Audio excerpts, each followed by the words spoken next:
શાંતિ જતી ના રહે એનું શાંતિ કહેવાય. એમનો એ જ મોક્ષ કહેવાય. મોક્ષ અહીં મોક્ષ થઈ ગયો અને પછી ત્યાં મોક્ષ થવાનો.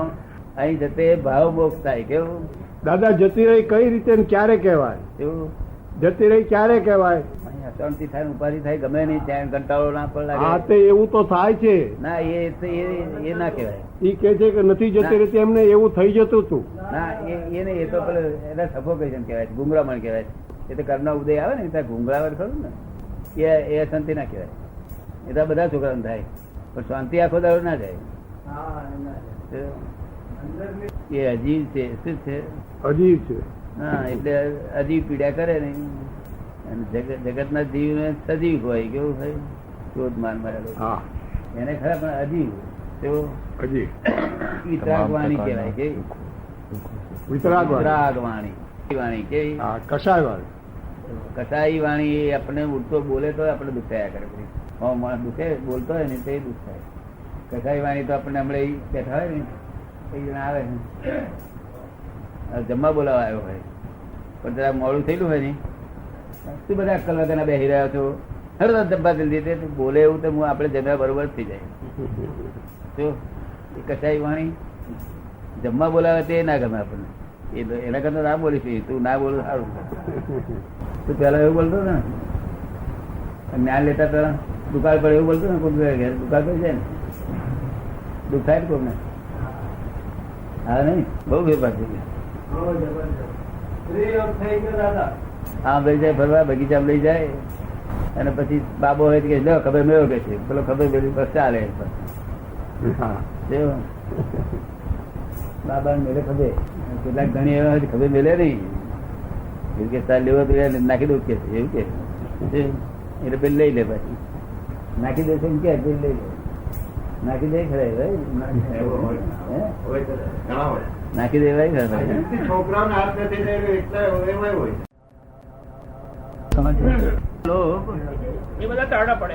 એ છે તે કોના ગુણ છે? પ્રકૃતિના.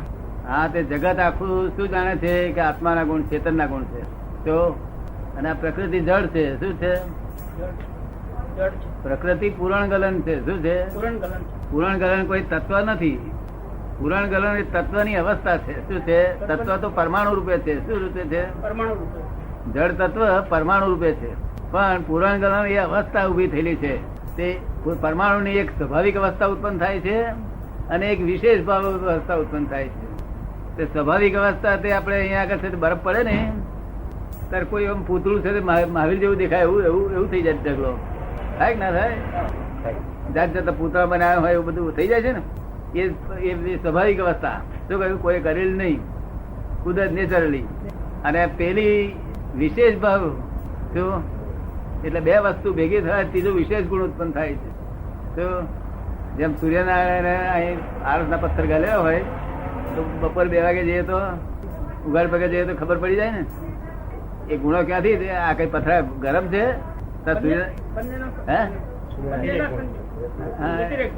એ બે ના બે ભેગા થયા ગુણો ત્રીજી જાતના ગુણ ઉત્પન્ન થાય ને. તેવું આ ક્રોધ માન માયેલો વ્યતિરેક ગુણ છે. ને બધા સાધુ સંન્યાસીઓ એવું જાણે કે જડમાં હોય ને ક્રોધમાન માં આવેલો, ચેતન સિવાય હોય ને બધું ગૂંચાયેલું બધું આપડે કઈ ચેતન ના ગુણ કે જડના ચેતના ચોખ્ખું કહી દેશે. આ ચેતન આ ગુણ જ નથી બિચારાનો.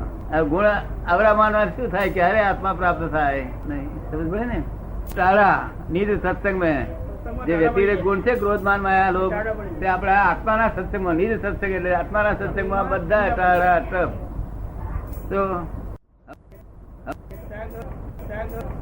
થઈને આ બધા પ્રાપ્તિ થાય છે. સાચા ભક્તો હતા ઠેર સુધી, જયારે ભગવાન ને પ્રાપ્ત જ કરવી હતી એવા ઈચ્છા વાળા હતા ને તેમને આ બધું પ્રાપ્ત થાય, બીજા બધા ના થાય. જેમ અબજો બધી કેટલા હોય, હા તે રીતે આવે થોડું. આ ઘેટાના ગોવાળ જેવું ના હોય, ઘેટા જેવું ના હોય. ઘેટા પુષ્કળ હોય. એ ક્રિશ્ચિયનો કેટલા બધા છે? 1 અબજ છે ક્રિશ્ચિયન. તે એમ કે છે કે ભાઈ અમારું વોટિંગ વધારે છે, અમારો ધર્મ ઊંચા ઊંચો, એવું કે છે. મેં કહ્યું એવું નહીં, જે ઊંચા ઊંચો કયો જ્યાં આગળ ઓછામાં ઓછા માણસ સમજી શકતા હોય.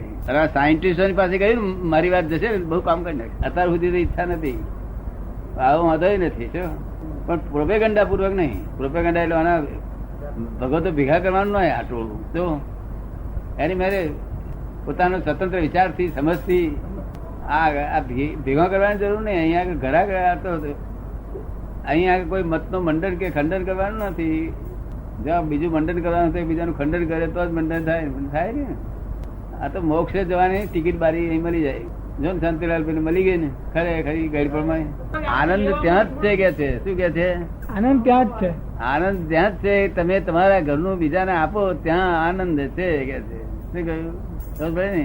તાર લોકો લઈ લેવા. આ સાહેબ જેમ આગલો દાડો ઓબ્લાઇઝિંગ નેચર કરે છે ને, આનું કામ કરીએ, આનું કામ કરીએ, બધા કામ કરીએ, બધું એવું કામ કરીએ. જો નવરાશ હોય તો કરું છું બધું કામ, વખત મળે તો કરું. અધિકાર આવે તો આવું ના થાય. હવે આપડે તો સૂર્યનારાયણ ઉગે છે, 10 વાર પછી આપડે તો આમ ઉઘાડો દેખાય છે સૂર્યનારાયણ અજવાળું. આ જૂઠું તો બોલવું જ પડતું નથી ને. કોઈકને દુઃખ થાય તો બોલીએ, હે કોઈકને દુઃખ થતું હોય તો બોલીએ બસ. આ દુઃખ કોઈના દુઃખ મટાડવા માટે છે ને. હા, એ તો સત્ય કહેવાય. તો મંદી બહુ વાર કરી જે જુદી કરી વિરાટ ના કરશો તો માફી આપશે દાદા. તો પણ જો કદી જ્ઞાન ની વિરાટ ના કરી ત્યારે આત્મા એ દાદા ભગવાન એ તો વિરાટ ના થાય. આ લોકોને સમજાય ખરું જ્ઞાન એટલે આત્મા એટલે એમાં સમજતા છે લોકો. એ શું આત્મા એટલે હે તેમ આત્મા છે અને તેની હાથીમાં બધી ક્રિયાઓ થયા કરે. લાઈટ બંધ થઈ જાય, ક્રિયાઓ બંધ.